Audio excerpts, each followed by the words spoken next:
China కుతంత్రాల్లో Nepal పావుగా మారుతుంది. ఎన్నో ఏళ్లుగా భారత్తో సత్సంబంధాలు నేర్పిన నేపాల్ ఇప్పుడు డ్రాగన్ అప్పుల ఎరలో చిక్కుకుంది. China one belt one road ఇనిషియేటివ్లో నేపాల్ భాగస్వామి అయింది. నేపాల్లో భారీ రహదారుల నిర్మాణానికి సంబంధించిన కీలక ఒప్పందంపై బుధవారం ఇరు దేశాలు సంతకం చేశాయి.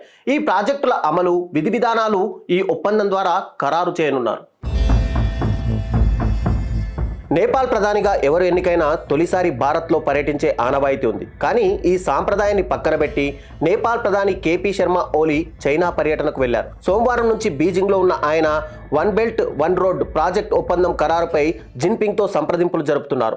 ఒప్పందం గురించి ఎక్స్లో ట్వీట్ చేసిన నేపాల్ విదేశాంగ శాఖ పూర్తి వివరాలను మాత్రం వెల్లడించలేదు. ఆసియా, ఆఫ్రికా, ఐరోపా ఖండాల్లోని 68 దేశాలను కలుపుతూ 2013లో China one belt one road ప్రాజెక్టును ప్రతిపాదించింది.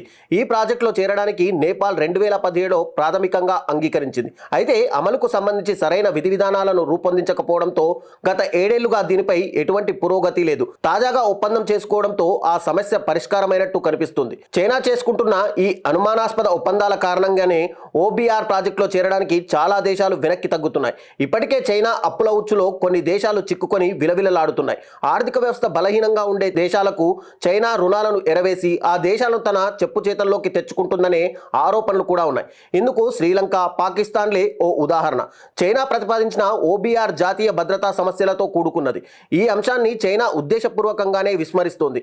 నేపాల్లో కూడా చైనా అమలు చేస్తున్న మెగా ప్రాజెక్టుల వల్ల ఎదురయ్యే ప్రమాదాలపై తీవ్ర చర్చ జరుగుతుంది. ప్రభుత్వంలో కీలక మిత్రపక్షం నేపాల్ కాంగ్రెస్ చైనా రుణాల ద్వారా నిధులు సమకూర్చే ప్రాజెక్టులను తీవ్రంగా వ్యతిరేకించింది.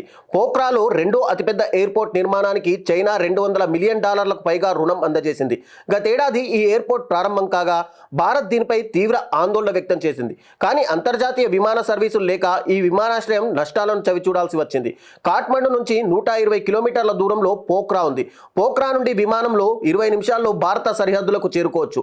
చైనా కనుక తన సైనిక విమానాలు, హెలికాప్టర్ల కోసం పోఖ్రా విమానాశ్రయాన్ని వినియోగించే అవకాశం ఉందని భారత్ భావిస్తుంది.